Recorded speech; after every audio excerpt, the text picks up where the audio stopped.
Hi, my name is Céline Roustan. I'm one of the programmers for the Palm Springs ShortFest, and we are here for a conversation with the director of Wide Eye that is currently shortlisted for the Oscar Best Live Action Short.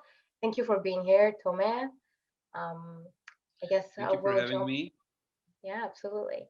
We'll jump right in. I know that there is a bit of a funny story to the origin of your narrative and the screenplay of the film. So I was just wondering if you could just tell us a little bit about how the story came to be.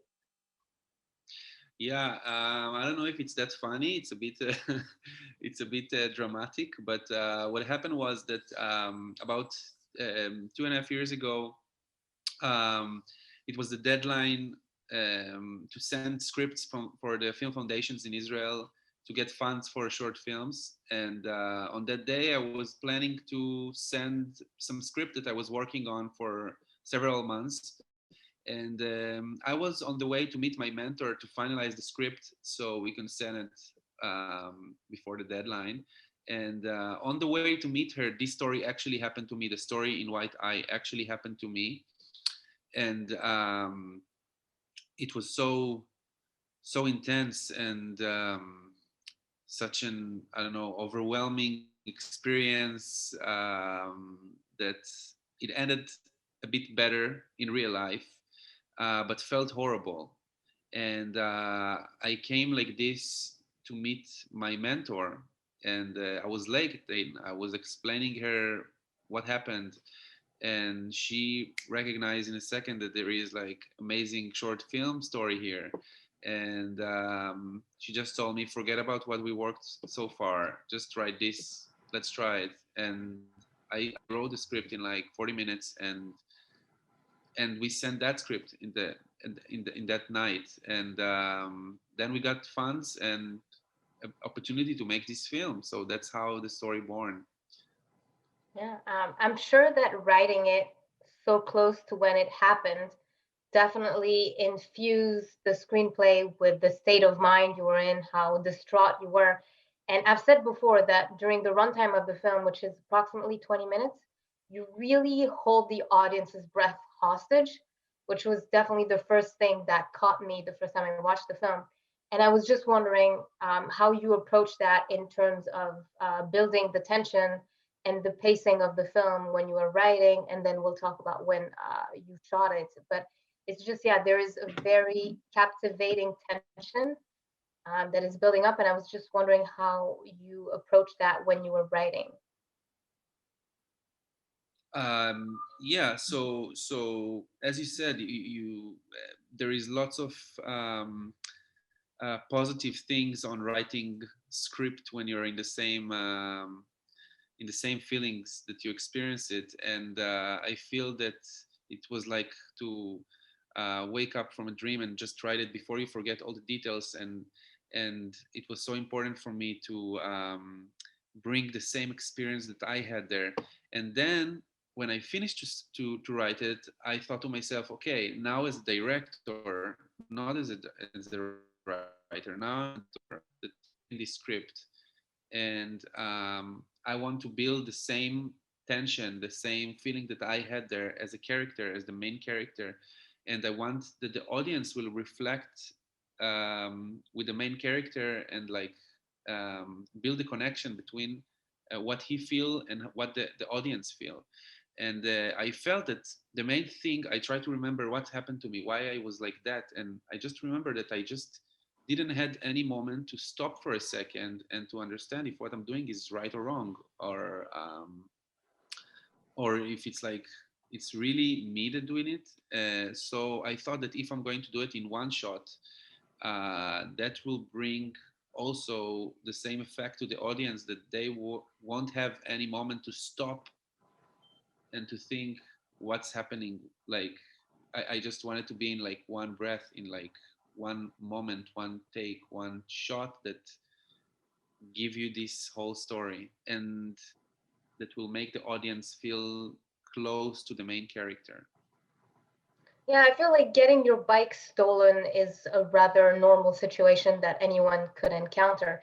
But what's really interesting is, as you said, you unpacked all the nuances of the narrative once the credits start rolling, because you don't have time to think about everything else and the deeper meaning of every single action once it's happening. So you really place the audience in your main character's seat. And as you said, so you shot as a one shot. I was just wondering if, as soon as you wrote it, from the very beginning when you got to your mentor's place and started writing, did you already envision it as a one shot? And all the choreography that it involved, if you could just talk to us a little bit, because I'm sure it must have been quite complicated.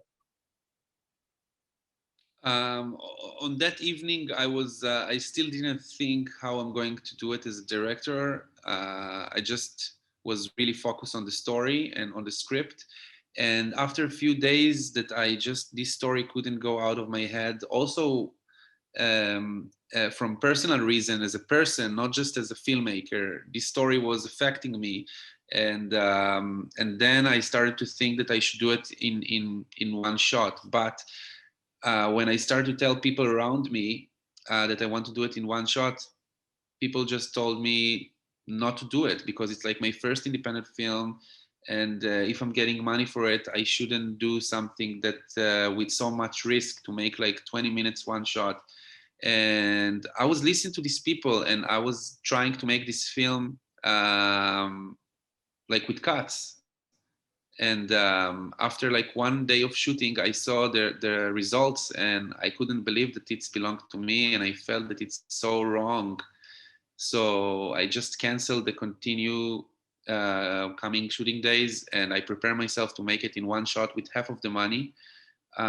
It took me 7 months to prepare myself and understand how I'm doing it, and to collect new people that really believe that we can make it in one shot. And it was worth it. Well, the one shot is definitely essential to the effect of the film. Um, Also, the main actor, I believe it's Daniel Gad, who, how I was just wondering how you casted him, and since it is a personal story for you, how were the conversations to explain who the character was and how he's going through the motions of the evening? I was trying to meet lots of actors and people that can do it, and I really, really wanted not to do audition for this part. I really wanted like to find a person that I have this click with him, that I find something about his eyes that can be also like someone that doing things from rational um, thoughts or like impulsive thoughts, but not a bad person. I really wanted to be a person with like good eyes. And then I met Daniel, and we just became like very close and we just started like to do things together and to be friends, and just like um, we spent lots of time together because I really want him to feel me as a person. And um, and then after we build this relationship between us, we start to work on the script. But I really want to find like a person, not like an actor.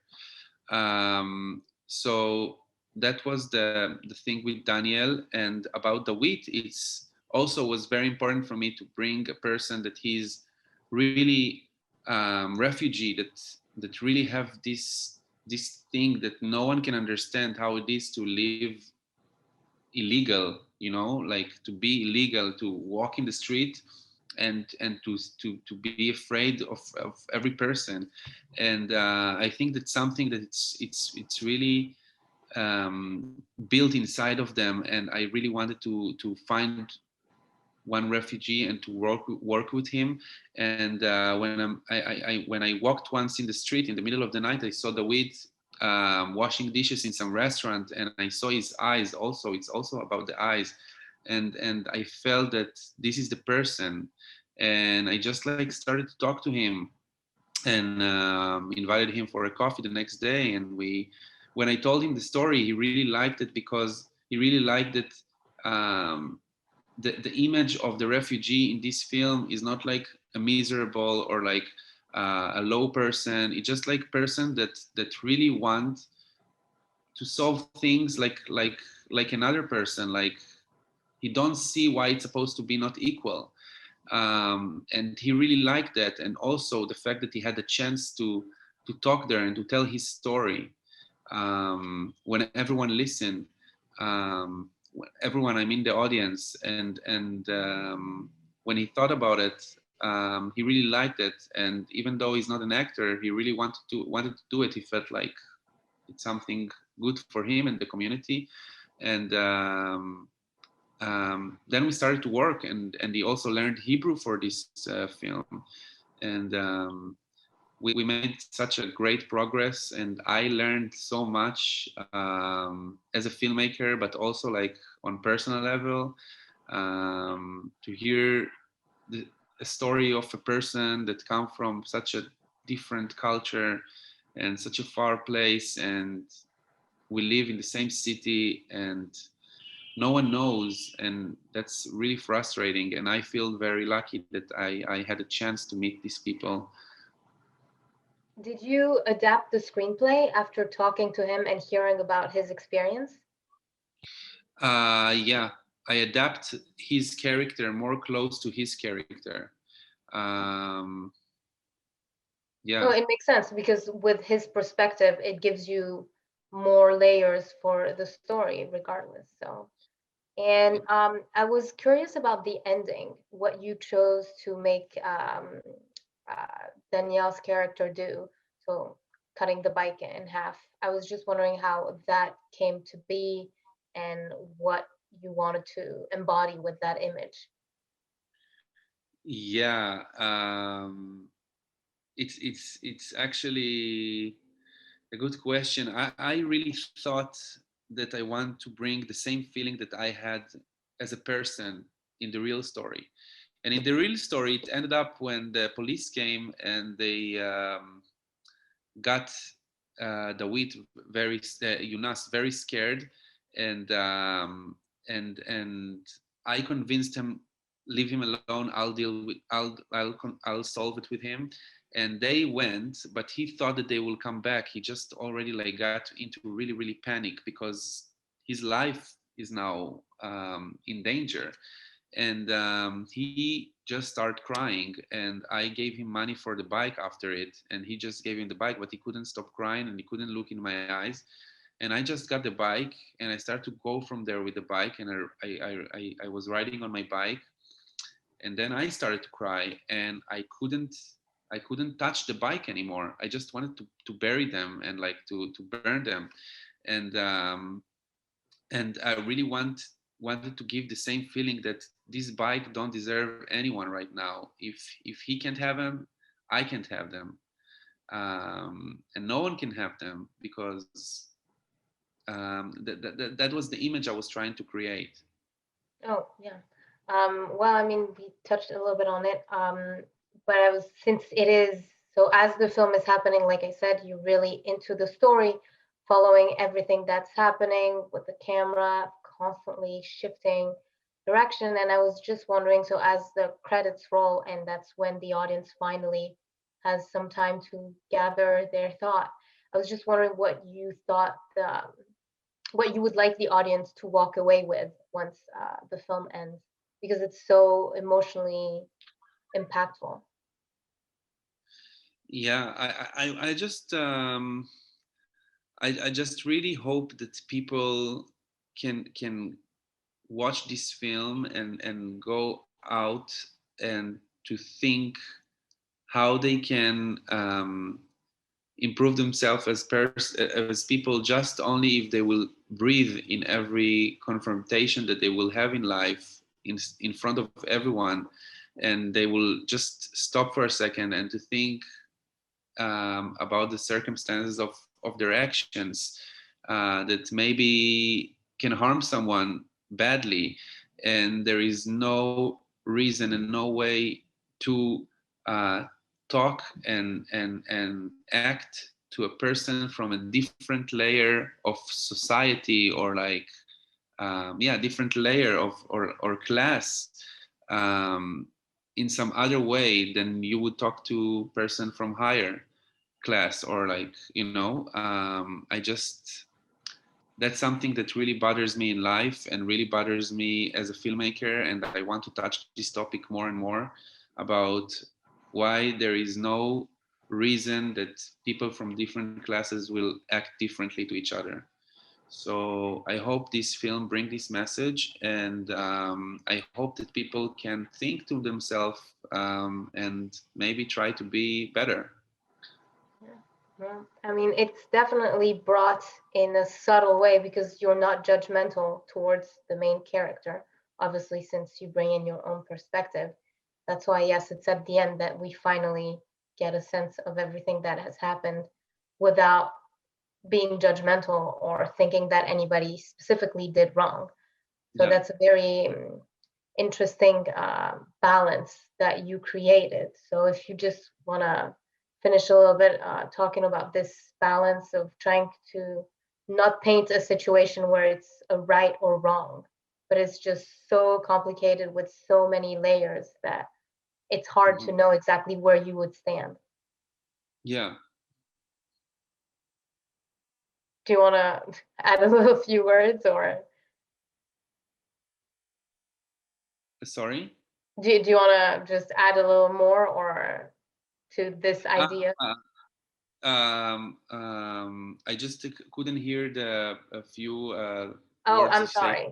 I Yeah. I was I was just saying that there is no right or wrong in your film. It's not a situation where it's really easy to think, oh, I would have done this, I would have done that, I would have been him. Who Yeah. is right and there is no right or wrong in the story. So I was obviously, since you bring in your perspective, it definitely helps with the authenticity. But I was just wondering if when you were creating the film, the idea that there was no right or wrong was also in your mind. Yeah, of course. I mean, obviously, lots of people can when they read the script, they told me, "What's the problem?" He's like, he wants his property back, and like other people said, like, "Why? It's only a bike. Why you have to do like such a mess?" So there is lots of voices, and everyone take it to a different place, and everyone think, everyone have their own right or wrong. But obviously, I made this film because I feel it's wrong. It's wrong action, but it's a person that doing it, um, not because he's a bad person, because he just couldn't think right, and his instincts were wrong. Um, but he's a good person, so I guess in everything there is good and bad. And obviously in this story, someone got really harmed because um, uh, bad bad um, bad thoughts, or like bad impulse of a good person. Yeah, totally. Well, thank you so much, Tomer. Thank you for joining us. Thank you Good very much. luck on the rest of the campaign. And thank you for sharing White Eye with us. Thank you very much. I really grateful for this opportunity, and yeah, it's amazing. I really happy about it.